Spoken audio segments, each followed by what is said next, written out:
was a foggy night in Bowie, Maryland, as Jenna drove home from her late shift at the hospital. She had been working double shifts for weeks and the exhaustion was taking its toll. Her eyes struggled to stay open, and the only thing keeping her awake was the eerie silence of the rural road. Old Bowie Road was known for its unsettling atmosphere. Winding through dense woods, it was a stretch many locals avoided after dark. Stories of strange sightings and inexplicable disappearances had given it a reputation, but Jenna was too tired to care about urban legends. Her car's headlights barely cut through the thick fog, casting ghostly shadows on the trees lining the road. She yawned, shaking her head to stave off sleep. As she rounded a bend, she saw something dart across the road. Slamming on the brakes, Jenna's heart pounded in her chest. The figure was tall, with an unnaturally hunched posture, and disappeared into the forest with an almost supernatural swiftness. Probably just a deer, she muttered, trying to convince herself. But deep down, she felt a creeping sense of dread. She continued driving, but now every rustle of leaves and crack of a branch made her jump.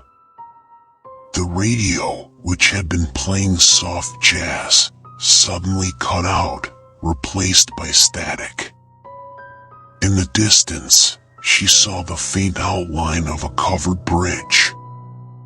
Her grandmother used to tell her tales about this bridge, claiming it was haunted by the Goatman, a creature said to roam the woods at night. Half man, half goat, with a taste for human flesh. Jenna had always dismissed the stories as mere folklore, but tonight they seemed all too real. As she approached the bridge, her car stalled. Cursing under her breath, Jenna tried to restart the engine, but it refused to turn over. The fog thickened, and the air grew colder. She fumbled for her phone, but it had no signal. Panic set in as she realized she was completely alone. A faint sound echoed through the night. At first, it was barely audible, but it grew louder and more distinct, a low, guttural bleating, mixed with something that sounded disturbingly like laughter. Jenna's breath caught in her throat as she saw movement at the edge of the bridge.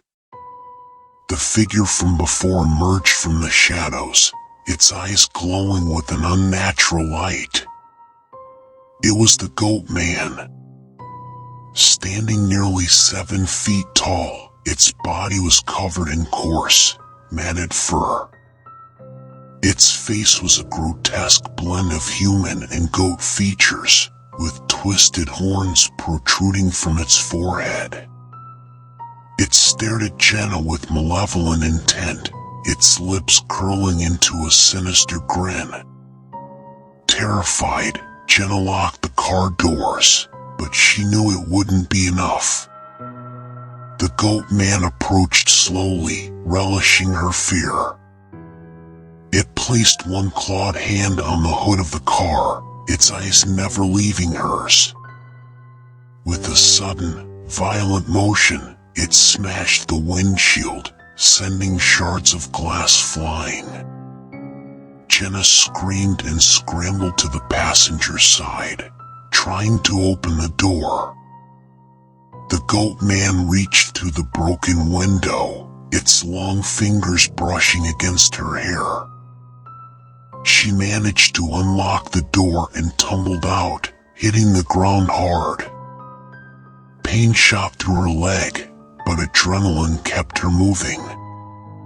She ran towards the woods, the Goatman's laughter echoing behind her. The branches tore her clothes and skin, but she didn't stop. She could hear the creature's heavy footsteps gaining on her. Desperate, she stumbled into a small clearing where the moonlight cast an eerie glow. There, in the center of the clearing, was an old, decrepit cabin. Jenna didn't think twice. She rushed inside, slamming the door behind her.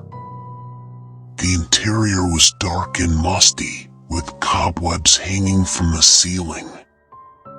She frantically searched for something to barricade the door with, finding an old wooden chair. As she wedged the chair under the doorknob, she heard the Goatman outside, its breath heavy and ragged. It scratched at the door, testing its strength. Jenna backed away, her eyes darting around the room for a weapon. She found a rusty hunting knife on a dusty shelf and gripped it tightly. The door shook violently as the Goatman pounded against it.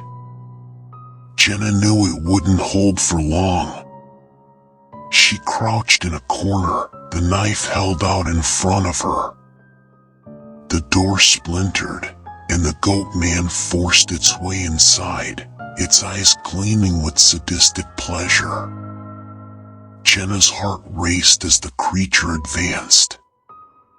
With a primal scream, she lunged at it, the knife slashing through the air. The Goatman caught her wrist with lightning speed, its grip like iron. It twisted her arm, forcing her to drop the knife. Jenna cried out in pain as it lifted her off the ground, its face inches from hers. "You should have listened to the stories," it hissed, its breath hot and foul. With a swift motion, the Goatman plunged its claws into Jenna's chest. Her scream echoed through the night, mingling with the creature's triumphant roar.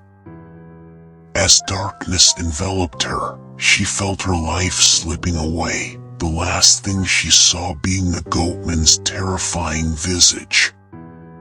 The next morning, Jenna's car was found abandoned on Old Bowie Road. The authorities searched the area, but there was no trace of her. The townsfolk whispered about the Goatman, adding Jenna's name to the long list of those who had vanished under mysterious circumstances. And so, the legend of the Goatman of Bowie lived on, a chilling reminder to heed the warnings of the past. For in the shadows of the woods, an ancient evil still lurked, waiting for its next victim.